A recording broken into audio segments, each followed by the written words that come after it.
तो एक बार फिर आपका स्वागत है फुटबॉल के वर्ल्ड कप की जो तैयारियां चल रही हैं उसको लेके हम लोगों की एक और ये वीडियो एनालिसिस और टर्की की बात हो रही है। और जब हम टर्की की बात करते हैं तो कई सालों के बाद इन्होंने जो है क्वालिफाई किया है वर्ल्ड कप के लिए। 2002 में आई थिंक क्वालिफाई किया था लास्ट टाइम, और वहाँ उस टाइम पे चौंकाया था सबको। और जिस तरह से हम टर्की की बात करते हैं तो भाई वही है कि ग्रुप डी में इनको रखा गया, जहाँ पे ऑस्ट्रेलिया इनके सामने है। यूएसए से भी इनका मैच होगा, जो 25 जून को इनका आखिरी मैच होने वाला है ग्रुप स्टेज की अगर बात करें। और जब हम टर्की की बात करते हैं तो काफी मतलब पोजीशन बेस्ड फुटबॉल खेलने के लिए जानी जाती है। जानी क्या जाती है मतलब कोई इतना बड़ा तो कोई फुटबॉल नेशन में आप कंसिडर नहीं करते हैं, लेकिन एक देश जिसने क्या बोलते हैं पिछले कुछ सालों में चौंकाया जरूर है, क्योंकि फुटबॉल में उभरती हुई एक आप कह सकते हैं कि यहाँ पे कुछ प्लेयर इनके पास ऐसे भी हैं जो बड़ी लीग में खेलते हुए नजर आते हैं। तो उसका कुछ ना कुछ फर्क तो पड़ता ही है। क्या कहोगे? हाँ, कहीं ना कहीं अगर आप हिस्ट्री इनकी उठा के भी देखो तो टर्की के फैंस यही कहेंगे कि लास्ट टाइम हम वर्ल्ड कप आए थे तो रनर्स अप के नीचे मतलब थर्ड पे रहे थे हाँ 2002 में, थर्ड। जब साउथ कोरिया और जापान ने मिलके होस्ट किया था उसको। तो वो वाली बात है कि टर्की कहीं ना कहीं चाहेगी कि उस वर्ल्ड कप को रिप्लिकेट नहीं नहीं तो या तो उसको बेटर करे या वैसे ही कुछ परफॉर्मेंसेस दे।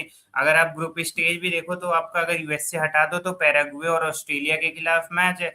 पैराग्वे से ना कोई बड़ा खिलाड़ी खेलता है ना ऑस्ट्रेलिया से खेलता है। अगर वहां पे आप जीत जीत के लिए मैनेज कर लेते हो तो आप आराम से इस ग्रुप से निकल सकते हो और क्वार्टर तक जा सकते हो। सॉरी, राउंड ऑफ 16 तक आप आराम से जा सकते हो। फिर वहां पे देखिए आपको कौन सी टीम मिलती है। बट आप ग्रुप स्टेज तो आपको अच्छा मिल गया, मतलब आप सेनेगल जैसे नहीं फंसे हो कि सेनेगल दो टीमों के बीच में फंस गई है, फ्रांस और नॉर्वे जैसी। यहाँ पे तो कम से कम आपके पास खाली एक टीम है यूएसए। और अगर हम बात करें तो यूएसए भी आपके जितना फुटबॉलिंग कल्चर नहीं रखती, क्योंकि आप तो कभी ना कभी थर्ड भी आए हो। लेकिन उनका तो बेस्ट रिकॉर्ड ये है कि उन्होंने इंग्लैंड को 1-0 से हराया था। उनका तो बेस्ट फिनिश अगर आप वर्ल्ड कप का मानो तो यही है कि उन्होंने इंग्लैंड को 1-0 से हराया था। और अगर आपका वर्ल्ड कप देखा जाए तो आप थर्ड पे आ चुके हो, तो कहीं ना कहीं आप एक बेटर टीम तो हो उनसे। चाहे आप पास्ट में बात कर लो, चाहे आपके प्लेयर्स जिन जिन लीगों में खेलते हैं उनकी बात कर लो, चाहे आप आपके मतलब फुटबॉलिंग कल्चर की बात कर लो, क्योंकि कई बार आप यूसीएल फाइनल होस्ट कर चुके हो। लिवरपूल गई तब आपने मिरेकल ऑफ इस्तांबुल जैसी चीजें देखी इनकी कंट्री में। तो फुटबॉलिंग कल्चर बहुत अच्छा है। वहीं अगर हम गोलकीपर की बात करें तो काकिर जो ट्रेवेंस्पोर्ट से खेलते हैं और बैंडिर इनके मेन कीपर होते हैं। 4-2-3-1 इनकी गो टू फॉर्मेशन है। डिमायराल जो कतारी लीग अल अहली में खेलते हैं। गलतसराय से बकार्डी, सोनचू फेनरबाचे से टर्किश लीग हैं ये सब। उसके बाद कार्डियोग्लू ब्राइटन से खेलते हैं प्रीमियर लीग में, रोमा से सेलिक। और मुल्डर जो फेनेर्बाची, ये भी एक टर्किश लीग होती है। फिर उसके बाद अगर हम मिडफील्डर पे है तो चानोग्लू हैं जो इंटर मिलान से खेलते हैं।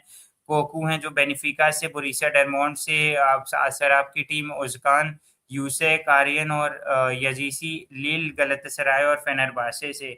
उसके बाद अगर हम फॉरवर्ड्स की बात करें तो गुलर हो गए, वो रियल मैड्रिड से। यिल्डिज हो गए। उसके बाद आटोग्लू, यिल्माज, कागुन, टोसुन, किल्सॉय, ये सब खिलाड़ी खेलते हैं। और आपके हेड कोच जो है वो मेंटोलेने है।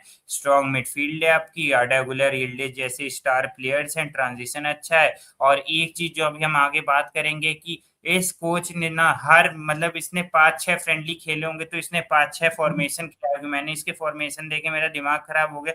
ये हर मैच देखता है, फॉर्मेशन चेंज कर देता है। तो उस पर भी हम लोग अभी आगे चल के बात करते हैं, क्योंकि बड़ी ही ट्रांजिशन बेस्ड टीम है कि इनके खिलाड़ी किसी भी मतलब फॉर्मेशन में सूटेबल होते हैं, तभी ये इतना अच्छा आप कह सकते हो। क्योंकि यंग स्क्वाड है तो इनपे कोई ईगो भी नहीं है कि हम इसी फॉर्मेशन से खेलेंगे। जैसा कोच कहता होगा वैसा ये मान जाते होंगे, क्योंकि इनकी एवरेज अगर आप एज भी निकालने जाओगे तो सब 25-26 साल के लड़के हैं इनमें। छानोगलू को अगर आप छोड़ दीजिए। हाँ ये तो बात है। वही है, जैसे तुमने बात की भी कि कोच की बात की, टीम की बात की। अब यहाँ पे अगर देखते हैं तो ज्यादा कुछ नहीं, लेकिन इनके जैसे कप्तान की बात कर लो, चाहे ये क्या नाम है इनका, हकान हो गए, इंटर मिलान से खेलते हैं, एक्सपीरियंस भी इनके पास है ठीक ठाक अगर इनके हिसाब से बात करें। और तुमने बात की कि एवरेज एज भी उस तरह की है नहीं, तो पैशनेट टीम नजर आती है। और फॉरवर्ड में बात करें तो गुलेर वहां पे है, रियल मैड्रिड से खेलते हैं। इनकी भी उम्र 21-22 के आसपास रही हो है अभी इस टाइम पे। तो वही बात है कि कहीं ना कहीं इन प्लेयर्स पे नजर आने वाला है, नजर रखेंगे, क्योंकि आप वही बात है, अटैक में इन पर निगाहें रहेंगी। मेरी टीम का भी एक लड़का इसमें खेलता है। हाँ, उसका। हाँ। देखिए लेकिन वही चीज है कि थोड़ा सा क्या बोलते हैं, एक ऐसी टीम जिसके बारे में क्या बोलते हैं, जो तुम अक्सर एक चीज अक्सर कहते रहते हो ना कि बड़ी टीमों के खिलाफ जब आप खेलने जाते हैं तो आपके पास बहुत सारे उनके फुटेज मिल जाते हैं, बहुत सारी चीजें मिल जाती हैं। और जब आप छोटी टीम के खिलाफ कभी कभी सरप्राइज वो आपको कर देती है, क्योंकि आपको पता नहीं रहता कि कौन कितना खेलते हो, मतलब उस तरह से फुटेज निकलते नहीं। बट ये प्लेयर्स जो है बहुत बड़े क्या बोलते हैं अच्छे खासे क्लब से खेलते हुए भी प्लेयर्स बहुत सारे दिख रहे हैं, तो टर्की आपको कहीं ना कहीं सरप्राइज करती हुई दिख सकती है। और जो ग्रुप की बात तुमने की कि इस तरह के क्या बोलते हाँ, हैं ग्रुप में सिनेरियो पैराग्वे, बन रहे हैं। ऑस्ट्रेलिया और हाँ, यूएसए, ये कि तीन आप इनके वहां पे ग्रुप। जीत कर आगे क्या बोलते हैं जा सकते हैं, और फिर आगे जाके आप किसी को भी सरप्राइज कर सकते हैं, इसमें कोई बड़ी बात नहीं है। और अगर इनकी क्या बोलते हैं स्ट्रेंथ की बात करें तो मिडफील्ड ही नजर आता है इनकी टीम में। जो यहाँ पे बहुत सारे प्लेयर्स ऐसे हैं जिनको आपने खेलते हुए देखा होगा अलग अलग लीगों से, और एक्सपीरियंस भी मिडफील्ड में दिखता है, फॉरवर्ड भी ठीक ठाक है। क्या कहोगे, कौन सी यूनिट जो है किस पे दाव लगाओगे इनकी टीम में? नहीं, अगर आप जैसे आर्डा गुलर, यिल्डिज जैसे प्लेयरों पे जाओ, जो आर्डा गुलर मैड्रिड से कैंप खेलते हैं, यहाँ पे वो लेफ्ट विंगर पे भी खेल लेते हैं। यिल्डिज जो स्ट्राइकर खेलते हैं। चानोगलू जो पहले हम्म। एसी मिलान थे, अब इंटर मिलान चले गए। इंटर मिलान को उन्होंने इस साल लीग जिताने में कैरी किया है। मतलब आप समझ लो मिडफील्ड में उस बंदे ने इतने रन बनाए हैं लोटारो मार्टिनेज के लिए कि one of the most prominent midfielder निकल के आए हैं वो इंटर मिलान से। वहीं अगर आप कोको की बात कर लो, बेनिफिका अनबीटन गई है इस बार, हालांकि वो लीग नहीं जीत पाए हैं, बट वो एक को मैच हारे नहीं है। और तो उस वजह से अगर आप देख लो तो मतलब काफी अच्छा मिडफील्ड और फॉरवर्ड का ट्राइयो है। जो इनकी प्रॉब्लम मुझे लगती है कि इनके डिफेंडर जो है वो किसी बड़ी लीग से, अगर आप मैं बस इनमें कार्डियोग्लू को जानता हूँ, जो ब्राइटन एंड हो से खेलते हैं, ब्राइटन और होवे से खेलते हैं, जिनकी इस बार हम्म। उन्होंने ब्राइटन को यूएफए कॉन्फ्रेंस लीग के लिए क्वालिफाई करवाया। बट इसके अलावा अगर कंपैरिजन करने बैठोगे तो चाहे वो गोलकीपर हो लो, मिडफील्डर हो लो, फॉरवर्ड हो लो, वो तीनों में तो फिर भी आपको बड़े लीग के प्लेयर, बड़े नाम दिख जाते हैं। बट एक डिफेंस का चीज ऐसा है जहां पे आपको अपने होम ग्रोन टैलेंट पे ज्यादा भरोसा है, और वही मोस्ट प्रोबेबली आए भी हैं अपने फीफा वर्ल्ड कप के स्क्वाड में। क्योंकि अगर आप देखो तो डिमायराल हो गए, बाडाकी हो गए, ये सब टर्किश लीग के खिलाड़ी हैं। तो ये कोई हम्म। बहुत बड़ी लीग में जाके नहीं खेलते। तो मुझे लगता है एक जो कंसर्न हो सकता है, दो चीज है कि एक तो डिफेंडर पे आप इतना ज्यादा भरोसा रखते हो कि आपने होम ग्रोन लिए, दूसरी चीज आपके पास थे ही नहीं तब आपको होम ग्रोन पे जाना पड़ा है। हाँ वही बात है, डिफेंडर में वो फेडी के अलावा आपको कोई ऐसा नाम दिखता भी नहीं है कि जिससे आप मतलब एक्सपेक्टेशन रखें। लेकिन एक चीज जो इनका प्लस पॉइंट रहता है कि यंग टीम पूरी दिखती है और पूरा स्क्वाड और टैलेंटेड तो है ही ऑब्वियसली, उसमें तो कोई बात ही नहीं है। आप अगर वर्ल्ड कप खेल रहे हैं फुटबॉल का, वो भी हम लोगों को पता है किस तरह खेला जाता है, तो वही बात है। तो यही बात हो जाती है कि फियरलेस यूथ है, बिल्कुल आप कह सकते हैं कि इस तरह से फुटबॉल खेलते हुए आपको नजर आएगा। और कोई टेंशन वाली बात नहीं है इनको, क्योंकि ये तो सिर्फ जो है यंग जनरेशन है, बड़े स्टेज पे परफॉर्मेंस देने आई हुई है। किसी तरह से जो है हम अपना काम निकालें और चौंका देंगे बड़ी टीमों को, तो फिर बहुत अच्छी बात है, लोगों की नजरें भी रहेंगी इनके ऊपर। वही है, डिफेंस वाली थोड़ी सी मसले हैं जो तुमने बात करी भी। और एक और प्रॉब्लम आ जाती है वर्ल्ड कप एक्सपीरियंस की कमी, क्योंकि सालों से जब इन्होंने वर्ल्ड कप आपने ही नहीं खेला है, तो आप क्या ही आपको कहेंगे कि इसमें 24 कौन साल सा हो गए प्लेयर। लगभग वर्ल्ड कप खेले हो। आप 24 साल बाद वापस वर्ल्ड कप खेलने आए हो थर्ड फिनिश के बाद। वही बात है ना, जब एक्सपीरियंस ही नहीं है तो ये समझ लीजिए सभी प्लेयर जो खेलेंगे सबका ये डेब्यू वर्ल्ड कप होने वाला है। तो वो वाली चीज जरूर देखनी होगी किस तरह से ये लोग खेलते हैं। अगर हम अब जैसे हमने बात भी की थी कि मोस्ट यूज्ड फॉर्मेशन क्या है, तो वही 4-2-3-1, जैसा कि हमने पुराने एनालिसिस में भी बात की है कि आजकल एक नया ट्रेंड निकल के आ रहा है जहां पे मैनेजर्स जो हैं वो double CDM, double central defensive midfielder के साथ जा रहे हैं, ताकि उनका डिफेंस जल्दी ना खुले, 6 डिफेंडर हो जाए पॉइंट पॉइंट पे और अटैक में भी हेल्प कर दे। तो मोस्ट यूज 36% ये लोग यूज करते हैं। लेकिन इस पे क्या होता है, जब ये लोग 4-2-3-1 होते हैं तो खाली इसमें आर्डा गुलेर पे पूरी जिम्मेदारी चली जाती है, नंबर 10 है जो उनके, कि आर्डा गुलेर ही मतलब वहां से रन बनाए, वहां से की पासेस निकाले, वाइड प्ले बने, ट्रैक बैक करें, क्विक ट्रांजिशन, मतलब इसमें सपोर्ट करते हैं प्रोज में। मिडफील्ड का कंट्रोल इसमें अच्छा खासा रहता है क्योंकि आपके पास 5 मिडफील्डर एट टाइम्स हो जाते हैं। वहीं अगर हम 4-3-3 पे आए तो ये लोग 4-3-3 का यूज सेकंड बेस्ट, सेकंड सबसे ज्यादा करते हैं, जहां पे फुल बैक एक्सपोज हो रहे थे इनके, मिडफील्ड ओवर रन कर रहा था हाई प्रेसिंग के लिए। लेकिन ये फुटबॉल काफी बेहतर मानी जाती है क्योंकि हाई प्रेसिंग में क्या होता है कि जब 4-3-3 आप खेलते हो तो आपके जो मिडफील्डर होते हैं वो भी प्रेसिंग में, वो भी अटैक में हेल्प करते हैं। वही अगर हम 3-4-2-1 पे आए तो उसका यूसेज ये लोग 18% रखते हैं, जो कोच मॉन्टेरेल है। इसमें ओवरलोड को आप मिडफील्ड को आप ओवरलोड कर देते हो, विंग बैक को थोड़ा सा विड देते हो कि वो साइड से क्रॉसेज निकालें, प्रेसिंग सिस्टम अच्छी करें। लेकिन कहीं ना कहीं अगर आप 3-4-2-1 से खेलते हो तो आप फास्ट काउंटर अटैक पे वर्नेबल हो जाते हो, डिफेंसिव लाइन ओपन हो जाती है। वही अगर हम बात करें तो इनकी फोर्थ बेस्ट यूज फॉर्मेशन जो है वो 4-1-4-1 है, जहां पे आप मिडफील्ड का कंट्रोल दिखाते हो। उसके बाद डिफेंसिव स्टेबिलिटी होती है, बट अटैकिंग नंबर्स काफी कम हो जाते हैं, क्योंकि 4-1-4-1 में होता क्या है, खाली आपके पास एक अटैकर बचता है, बाकी सारे लोग मिडफील्ड में ही जमा रहते हैं। और उसके बाद जो सबसे ज्यादा मतलब इन्होंने एंड के मोमेंट पे 70 से 90 मिनट पे किया हुआ है ये हर मैच में, कि जब ये गोल वोल मार लेते हैं तो ये 5-3-2 पे चले जाते हैं, जब इनके स्ट्रेट बैक 5 हो जाता है, मतलब 5 डिफेंस हो जाते हैं, 3 मिडफील्डर और 2 अटैकर खाली आगे रहते हैं। तो यहाँ पे अटैकिंग थ्रेट आपका कम हो जाता है, लेकिन आप डिफेंसिवली बहुत ही स्ट्रांग हो जाते हो। स्पेसेस नहीं बचते कि सामने वाली टीम एंड के मोमेंट में आके गोल मार दे। लेकिन जितनी फॉर्मेशन है सबसे एक ही बात निकल के आती है कि कोई भी फॉर्मेशन हो, इनका जो इंजन नजर आता है वो मिडफील्ड ही है। हाँ, वो वाली चीज़ तो है, क्योंकि वही चीज़ मेन नज़र आती है।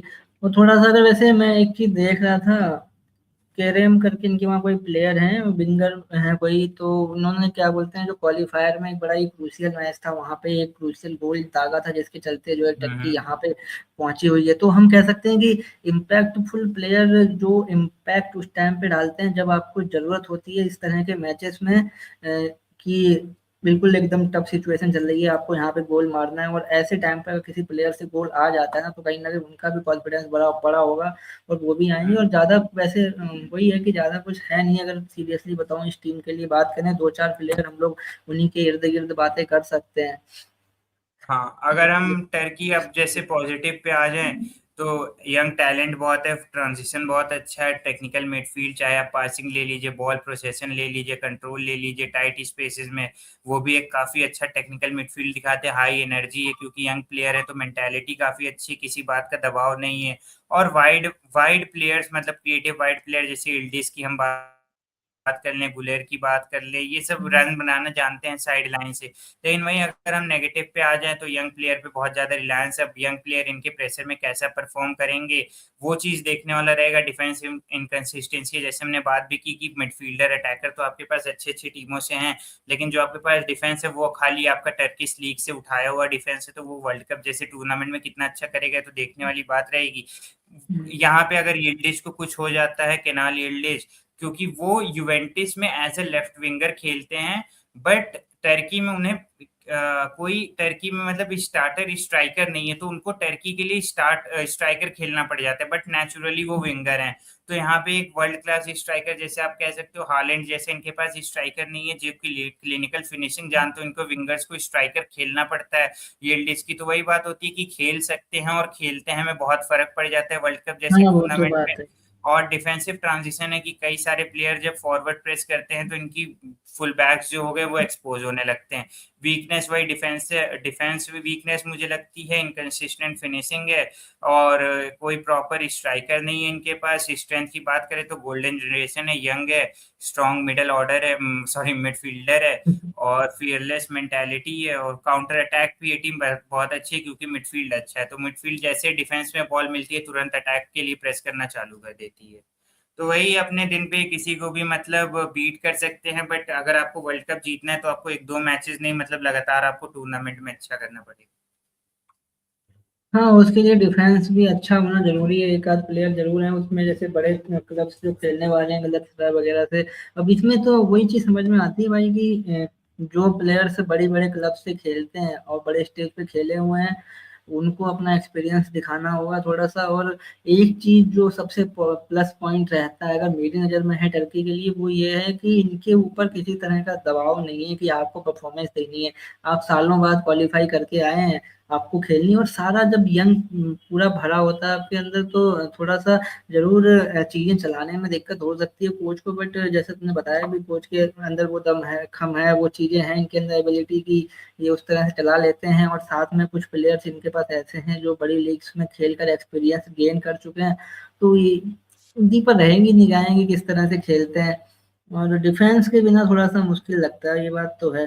बाकी स्ट्राइकर की तो चलो वो क्या ही बात करनी हुई, जब आपके पास वर्ल्ड क्लास आप स्टार्टिंग 11 निकालना ही मुश्किल पड़ रहा है, तो आप वर्ल्ड क्लास स्ट्राइकर की तो बात क्या ही हम लोग करेंगे इंडिविजुअल प्लेयर की।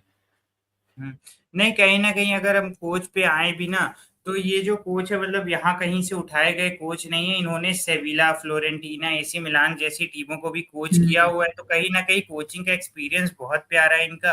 और जब इन्होंने देखा कि क्लब से ये अच्छा कर रहे हैं, इतने बड़े बड़े क्लब को मैनेज किया, तब टर्की इनको अपनी कोचिंग स्टाफ में लाई 3-4 साल पहले, और उसके बाद से इन्होंने लगातार अच्छा ही किया है। जब आर्डा गुलर और लिल्डे जैसे खिलाड़ी इसने बना के दे दिए, तो फिर वो बहुत अच्छी बात है कि एक आपको वर्ल्ड क्लास कोच मिला हुआ है। और कई कोचेस तो ये भी चाहते हैं कि मतलब उनको एक यंग टीम मिले जो उनकी बात सुने, ना कि एक बहुत ही बेहतर टीम मिले जो उनको उनकी बात ही ना सुने।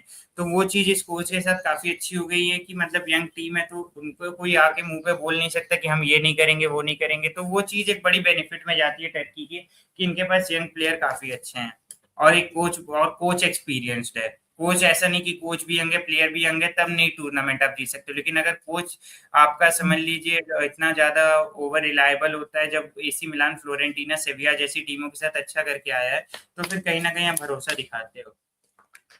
हाँ, वही चीज़ है ना, फिर इससे वो भी समझ में आ जाता है कि जब कोच इस तरह का हो फिर चलाने वाला, और प्लेयर्स जब आपके पास सब नए होते हैं ना, इनके अंदर भी कुछ ना कुछ करने का जुनून ही होगा क्योंकि सब यंग हैं, और तो इस तरह से टीम अच्छी चल सकती है। और कहाँ तक लग रहा है क्या इम्पैक्ट छोड़ेगी टर्की इस वर्ल्ड कप में? फिर खत्म करते हैं। ग्रुप से तो निकल जाएगी आराम से। राउंड ऑफ 16 में देखना होगा कि हुँ, राउंड ऑफ 16 में इनको कौन सी टीम मिलती है। अगर देखता हूँ राउंड ऑफ 16 तक रुकूंगा, लेकिन राउंड ऑफ 16 तक मतलब ग्रुप से तो ये टीम आराम से निकल ली है मेरे लिए तो, क्योंकि ऑस्ट्रेलिया और पैराग्वे को हराना बहुत बड़ा क्या कहते हैं, बहुत बड़ा कोई गेम नहीं है। बस आपका एक गेम है यूएसए से, उनको आपको या तो ड्रॉ निकाल लें, आप उनको हरा दें, तो और कहीं ना कहीं आपकी हिस्ट्री जो है, आपका फुटबॉलिंग कल्चर है, तो आपको अलाउ भी करेगा यूएसए जैसी टीम के खिलाफ जीतने को। बट एक जो यूएसए के साथ पॉजिटिव हर एनालिसिस में जा रही है कि उनका ही होम ग्राउंड है, उनको पता है इस होम हुँ। ग्राउंड पर कैसे खेलना है, होम सपोर्ट रहेगा। तो उस चीज को कैसे टर्की क्या कहते हैं काउंटर करती है, उसके बदौलत ये या तो ग्रुप से एज ए फर्स्ट निकल सकते हैं या सेकंड निकल सकते हैं।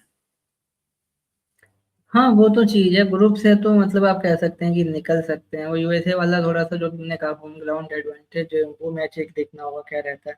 हैं वो भी वही बहुत बड़े हैवी ड्राइवर नहीं। चलो खत्म करते हैं इस वीडियो को इसी के साथ, और ये था टर्की का एनालिसिस फुटबॉल की पूरी क्या बोलते हैं कोशिश की हम लोगों ने जितना हो सकता था, और अगर कोई पॉइंट छूट गया हो तो भाई आप लोग कमेंट सेक्शन में ज़रूर उसको मेंशन कर देना। मिलते हैं आपसे अगले वीडियो में, और फुटबॉल वर्ल्ड कप आ रहा है, टी20 वर्ल्ड कप आ रहा है क्रिकेट का, सारी खबरें, सारी अपडेट आपको यहाँ पे मिलती रहेगी, तो बने रहिएगा हमारे साथ।